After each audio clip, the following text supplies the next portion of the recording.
Ahora es tiempo de entrevista.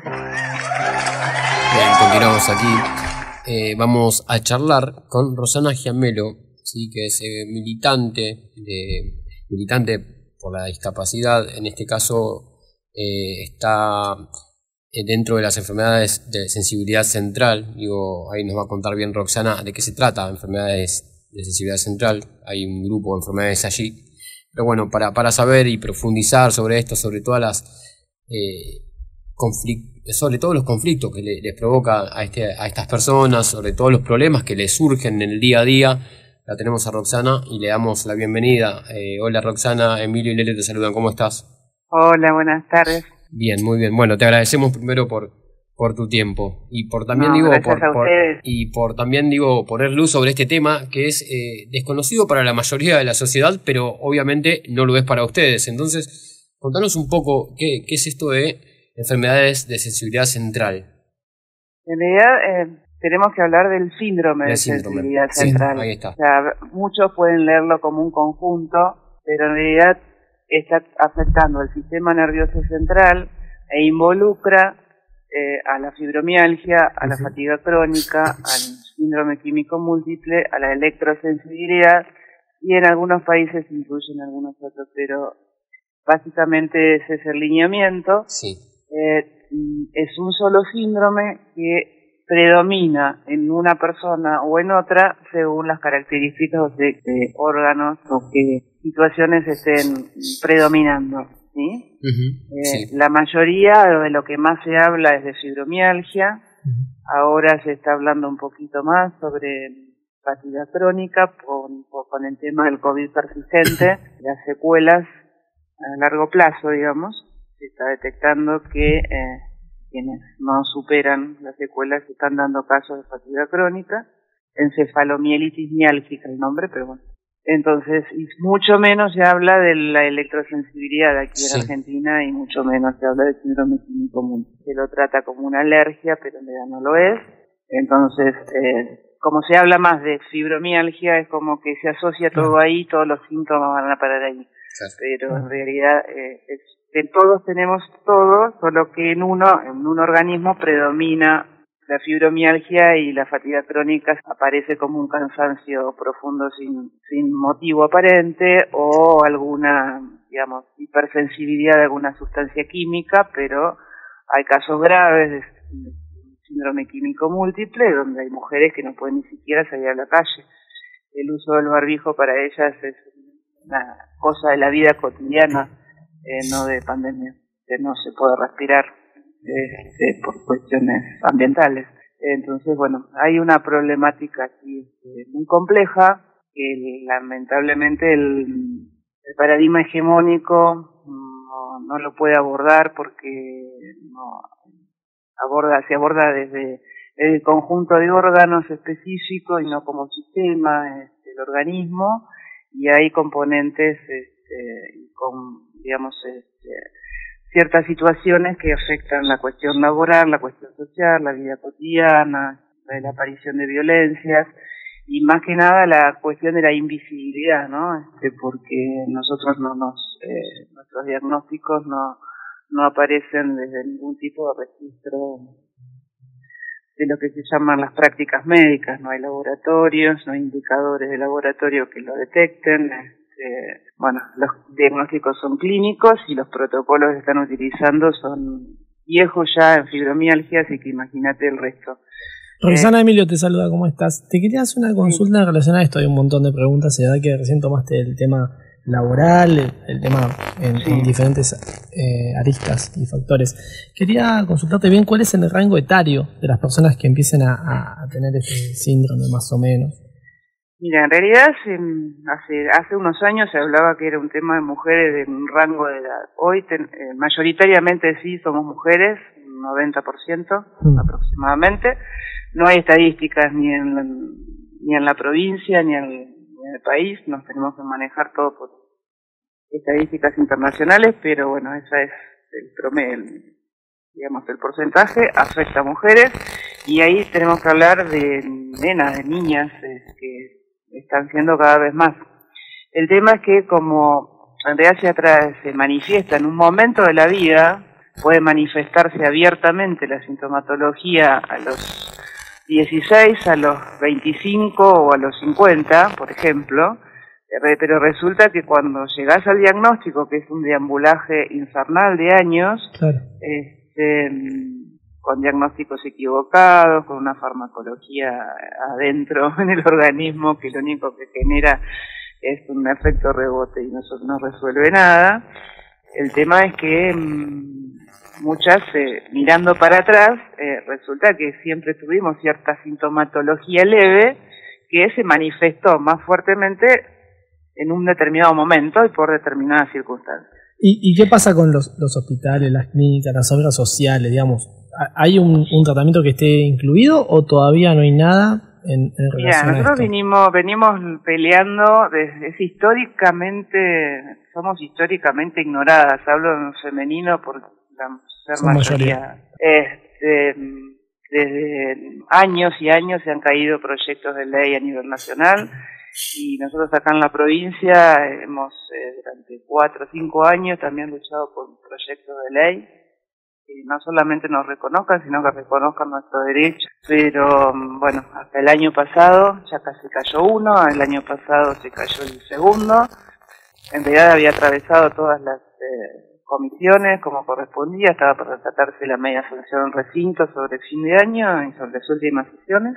Y bueno, finalmente hubo un inconveniente y ahí, digamos, algún tipo de oposición o un cambio de mirada más que nada, claro. Pero bueno, logramos una reunión con el Ministerio de Salud, con gente del gabinete, donde se ofrecieron a trabajar juntas como las organizaciones para poder abordar en el campo de las políticas públicas y la Cámara de Diputados sí sacó una declaración de interés provincial acerca del tema. Y eso fue trabajado todo en la Comisión de Salud de la Cámara y además, por lo que estuvimos...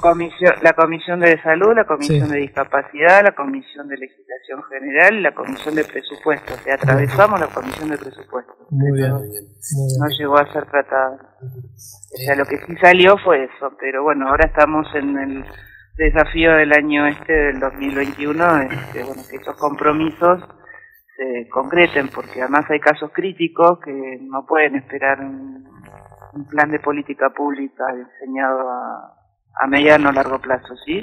El tema de las obras sociales es un problemón, los medicamentos son caros, en los hospitales está restringida no solamente los turnos, que bueno, marco de la pandemia, ¿no? Pero no solamente los turnos, sino también la existencia de medicación. Entonces, de todos modos, en esto tengo que decirte algo que la medicación muchas veces, o sea, los protocolos que ya son antiguos, nosotros necesitamos un abordaje multidisciplinario.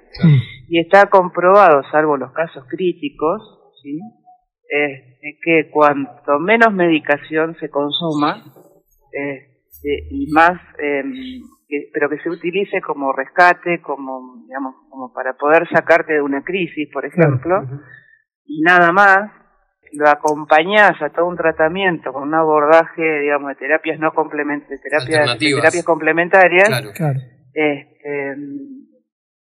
Hay un abanico interesante y algunas no son ni siquiera costosas, pero bueno, pero eso lo tienen que saber los profesionales, ¿sí? Por ejemplo, muchas personas utilizan el aceite de cannabis. Muchas se consume el aceite de cannabis con todo lo que eso significa. Son muchísimos los casos donde ha habido muy buenos resultados, en otros no, pero ahí aparece el tema de las cepas, la historia, las posibilidades, el contexto. Hay una cantidad de cuestiones que lo tiene que resolver un médico, ¿no? Porque con conocimiento del tema. Que por suerte son cada vez más, pero no alcanzan. Pero sí está decididamente comprobado que hay buenos efectos con el uso de aceite de cannabis. Bien, ¿y qué otro tipo? Porque bueno, nos mencionabas las terapias alternativas, además del aceite de cannabis, ¿qué otras ayudas puede haber de lo alternativo? Hay, por ejemplo, la primera recomendación es no te quedes quieta. Claro. no te quedes encerrada, no te quedes. Entonces, desde las terapias de meditación, las terapias de aprender a respirar, el yoga terapéutico, el tai chi, natación, si no podés pagar una pileta de natación, una terapia, digamos, una hidroterapia, un tipo de ese tipo de cosas. Bueno, los baños de inmersión en tu casa también hacen bien. La música, Roxana, también. La música, el tipo de música, la alimentación también es importante. Sí. Nosotros tenemos asociaciones de lo que sería una especie de falsa celiaquía, aunque hay casos que se declaran celíacas, pero bueno, el tema de la alimentación es importante también, en eliminación sobre todo de harinas y azúcares. Y bueno, eso en un contexto donde además no tenés diagnóstico, estás trabajando, se te manifiesta en un determinado momento de la vida y te cambia la vida por completo, porque vos no podés explicar lo que te pasa, y obviamente empieza el señalamiento con el dedo, en el mejor de los casos, casos peores. Claro. Se llega a la violencia laboral, porque bueno, desde la cabeza que funciona el sistema, perdiste la eficiencia, empiezan a aparecer las cuestiones. Productivo, claro. Y entonces, bueno, ahí perdóname, Roxana, también ha habido casos en los que ha llevado a violencia de género también toda esta cuestión, ¿no? Sí, exactamente, porque bueno, somos mayoritariamente mujeres, y bueno, como la vida te cambia, no podés seguir llevando la vida normal, digamos, que llevabas antes. Sí. Y bueno, esta cuestión de mandatos culturales está instalada y hay que seguir rompiéndolos. Tal cual. Y bueno, viste, el rol asignado a la mujer, el rol asignado a los tiempos de cuidado, los tiempos, el rol doméstico, y bueno, llega un momento en que la energía en el día se te acaba y se te acabó, y hay días en que no podés hacer absolutamente nada. Tal cual. Y de hecho los casos críticos no pueden trabajar, y entonces se llega a la pérdida laboral, y muchas veces bueno, aparece la violencia intrafamiliar, la violencia social, la discriminación, ¿viste? El descreimiento, porque bueno, cuando no tenés un papel o una placa que te diga, mira, tenés esto. Claro, hace falta de alguna manera lo que muchas veces decimos, la etiqueta, ¿no? Lamentablemente, sí, tal cual. Lamentablemente, pero bueno, estamos peleando para que eso no ocurra. Seguimos militando esto para... Sin dudas. Primero visibilizándolo, explicando, dando a conocer la situación, qué es lo que nos pasa, porque también, hoy estuve hablando con una mamá que tiene un hijo de 8 años diagnosticado. Ajá. Y me pasó un video y bueno, él, pobre, chiquito, es un sol divino, que encontró el modo de expresarse a través de la plástica, y cuenta lo que le pasa, y todo su dolor es lo negro, y es una cosa que te conmueve, pero al mismo tiempo decís, ¿cómo le digo a esta madre que en estas condiciones, cómo va a ser el futuro de su hijo? Claro, ¿sí? Claro. Hay nenas también en esa edad, bueno, están apareciendo de a poco, porque viste el tema del cuidado, del tratar de preservar a las chicas y a los chicos es todo un tema, y bueno, pero bueno, hay historias de vida realmente dramáticas, y donde llegar a la exclusión es muy fácil cuando no tenés un contexto que te acompañe. Tal cual. Roxana, y generalmente ese contexto no está. Exacto, sí. Te pido redes sociales a dónde puede comunicarse la gente que tal vez tenga algún familiar o algún conocido, digo, con el síndrome de sensibilidad del sistema central, digo, y que no sepa, digo, que esté perdida, a dónde puede contactarse, digo, ¿hay algún espacio? Sí, estamos en todas las redes como Fibromialgia La Plata. Bien. Nos buscan, está la página en Facebook, en Instagram, en Twitter, pero bueno, está el mail. Y ahí digo, pueden escribir y va a haber una pronta respuesta. Sí, nosotros inauguramos ahora con protocolo, nosotros habitualmente hacíamos reuniones mensuales Sí. en Fundación May Home. Bien. Bueno, el 19 iniciamos este ciclo de reuniones, Sí. que bueno, por una cuestión de protocolo está muy acotada la cantidad de personas que pueden participar. Bien. Y ya estamos en el límite, pero intentaremos sostener durante el año, porque eso ayuda también al encuentro entre pares. Ahora es tiempo, por Radio Altavoz, FM 94.1.